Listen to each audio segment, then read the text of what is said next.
It is Friday, May 16th of 2025, and we have some major breaking news here. You're watching the San Francisco 49ers Report. Chase Sr. here with you, and no matter where you are or how you're tuned in, thank you so much for making today's show a part of your day. And this is the news that we've been waiting for. This is the news that we've been anticipating. And how about the 49ers getting a couple of massive contract extensions done early? George Kittle a couple of weeks ago, and now Brock Purdy and the Niners are in agreement on a historic 5-year, $265 million contract extension, which rounds out to be $53 million per year. That ties Purdy alongside Jared Goff for the 7th highest paid mark among the top 10 highest paid quarterbacks in the NFL right now. This is also the biggest pay raise in NFL history because Brock Purdy was Mr. Irrelevant, the final pick of the 2022 NFL Draft, and Purdy also becomes the highest paid Niner in the history of this organization. So much to talk about, so continue to hang out here with us, and don't forget to subscribe because when breaking news happens, I always have you covered right here on the show. Tom Pelissero breaking the news right around, 5 o'clock Eastern Time, 2 p.m. Pacific, that the 49ers and quarterback Brock Purdy agreed to terms on a 5-year, $265 million contract extension. His agent, Kyle Strongen of Range Sports, tells the insiders. Purdy gets $181 million in total guaranteed money, including $165 plus in the first 3 new years of a deal that runs through 2030. Now, to simplify that, Purdy was going into the final year of his contract here in 2025. The Niners could have put the franchise tag on him after the 2025 season, but why do that? This is the most important position in all of sports. The Niners have said time and time again, we believe in Purdy. We think he's elite. We want him to be the quarterback of this organization for a long time, and so it was time to get this deal done. And I love the timeline of when the Niners get this contract finalized. Well before OTAs, well before mandatory minicamp, and obviously months before training camp.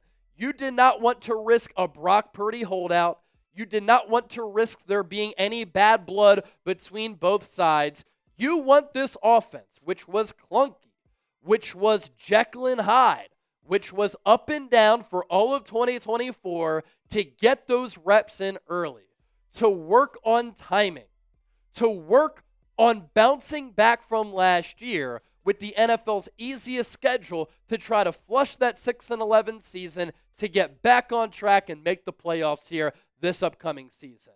And you are a better team, obviously, when Brock Purdy is happy, when Brock Purdy is on the field, not holding out. And so good on the Niners for getting the George Kittle contract extension done early and the Brock Purdy deal done early. A couple of weeks ago, I had predicted that Purdy was going to get $53 to $55 million in average annual value. He gets 53. I had said he gets $200 million in total guaranteed money. He gets 181. I think that's a win for the Niners. I also thought that the Niners were going to structure this in a way where they could get out of it and give themselves some security and breathing room and wiggle room after 3 or 4 years. It is also structured in that way as well. Here is a look at the highest paid quarterbacks in the NFL on a per year basis. Remember all that talk about Purdy getting $60 million per year, becoming the highest paid quarterback potentially in NFL history if he were to have overtaken Dak Prescott? This deal doesn't even come close. And you look at some of the quarterbacks on your screen here. I think Purdy is better than Dak Prescott. And now he's making less money than Dak. I think Brock Purdy is better than Jordan Love, Trevor Lawrence, Tua Tagovailoa, and Jared Goff. And he's either making less, or in the case of Goff, he is tied with him at that number of $53 million. And another way that I want you to think about this deal in the structure of this conversation is in this light. The NFL salary cap is going to continue to increase. These NFL quarterback salaries in the process are going to continue to go up.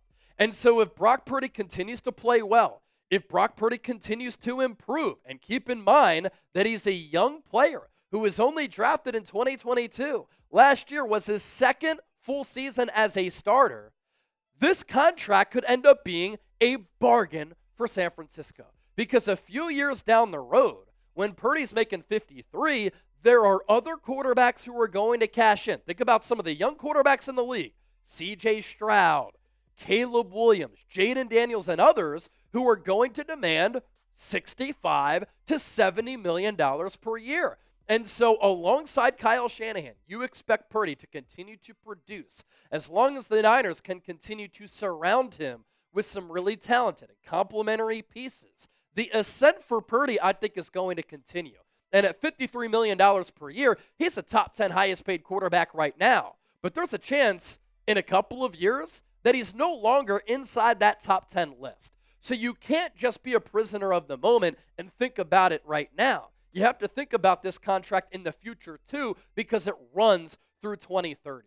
Right now, the going rate for good quarterback play is about $50+ million per year. And Purdy, since entering the league as a starter, has been a top 10 guy, and this is the market. And you are worth what somebody is willing to pay you. So with that, I cue this up. What is your one-word reaction to this Brock Purdy contract extension? Let me know down in the comments section right now. What I think makes Purdy elite as a quarterback: timing, accuracy, anticipation. The ability to process what the defense is doing. We have seen quarterbacks come into the league who have bazookas of an arm, who are physical specimens and physical freaks, who are 6'5", 240, have a rocket launcher, and they can run around. But are they accurate? Do they have timing, accuracy, and anticipation? Can they read what the defense is doing? Can you process? Those are elite skills that are the foundation of what makes Purdy a very special player that you can't always teach. Purdy is also the ideal quarterback for Kyle Shanahan's system. Kyle Shanahan relies on quarterbacks to lead his wide receivers so that they can pick up yards after the catch, to play point guard, to distribute the ball, to get the ball out on time and rhythmically. Brock Purdy does that. And I think an underrated element of his game is the mobility, the ability to improvise and make plays out of structure. I think Purdy, too, has a good pocket feel, pocket mobility, but he can also generate explosive plays with an underrated deep ball and outside of the pocket. I also really like his intangibles. When you are making an investment like this, you want this player to be low maintenance. You don't have to worry about them off the field. Brock Purdy was at OTAs a couple of weeks ago without a contract. He has handled this in a professional manner. We have not heard a peep from him or his agent. He has not taken to social media once. His coaches love him. His teammates rally around him. He's a team captain for a reason. And I think it's pretty telling how some people close to the organization, whether it be coaches, people in the front office, players, those who know Purdy around the league, all they have to say about him are great things. And so this is a safe investment for the most part for San Francisco. There are some struggles, and there are some things to be concerned about with making an investment like this. Purdy's a little bit smaller. He's behind a bad offensive line, so you worry about how his game and his arm are going to age.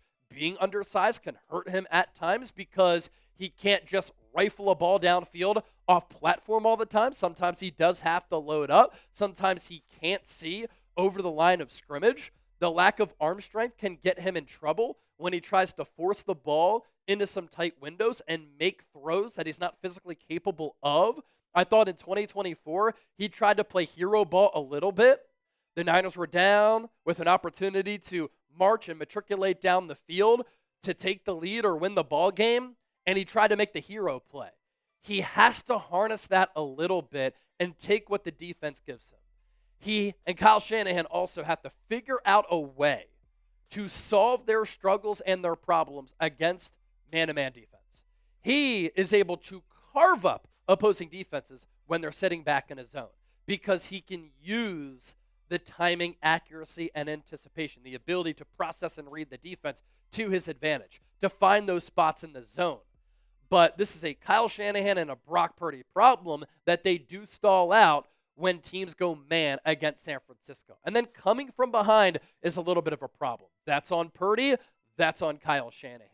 We're talking about a player here, ladies and gentlemen, who in 2023 had one of the most efficient quarterback seasons in the history of the National Football League. He was top 5 in MVP voting. In 2023, he completed 69% of his passes for nearly 4,300 yards, 31 touchdowns, and 11 interceptions. When he came in 2022, he played excellent, mistake-free, accurate, and efficient football. And one thing that he's done a lot, which he does deserve credit for, is win football games.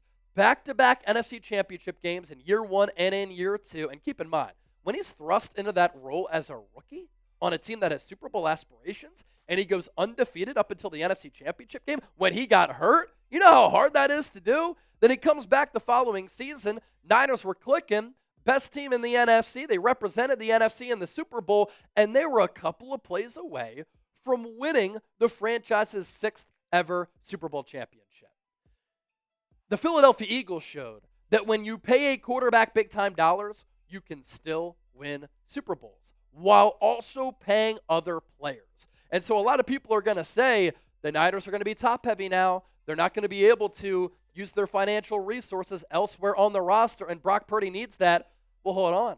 Jalen Hurts is making $50+ million per year, and the Eagles have Saquon Barkley, A.J. Brown, Devontae Smith, Lane Johnson, Jordan Mailata, Cam Jurgens, Dallas Goedert, all under contract on the offensive side of the football. Again, with the NFL salary cap continuing to go up, and with the popularity of this league exploding, the NFL is a cash cow.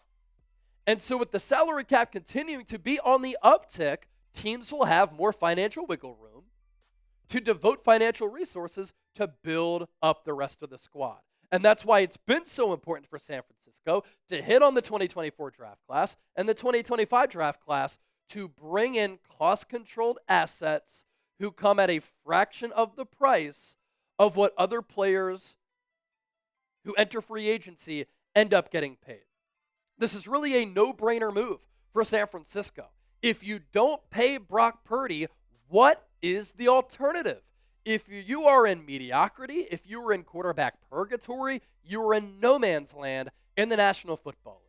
Purdy is a guy who you know who he is. He is a proven commodity. You have your guy at the quarterback position, and the going rate for very good quarterback play is $50+ million per year. I also really like the structure of this contract, because if it doesn't work out, the Niners can get out from under this deal as well. But you're expecting Purdy to be in that top 10 range because all he's done since becoming starter in 2022 is live there and play within that range. At times last year, was he probably outside of being a top 10 quarterback? Yes. But the defense sucked. Special teams unit was awful. There were injuries all across the field to marquee players. Christian McCaffrey, George Kittle, Brandon Ayuk, Deebo Samuel, Trent Williams, all missing time at one point or another. Some players longer than others. And in a sport that relies on reps and continuity and rhythm and timing, to not have a litany of players on the offensive side of the football, it doesn't make Brock Purdy's job any easier either. So I want you to grade this Brock Purdy contract extension down in the comments section right now. A, B, C, D, or F. Let me know what you think of it. And if you want a Brock Purdy jersey, celebrate this contract extension today by heading to chatsports.com/49jersey.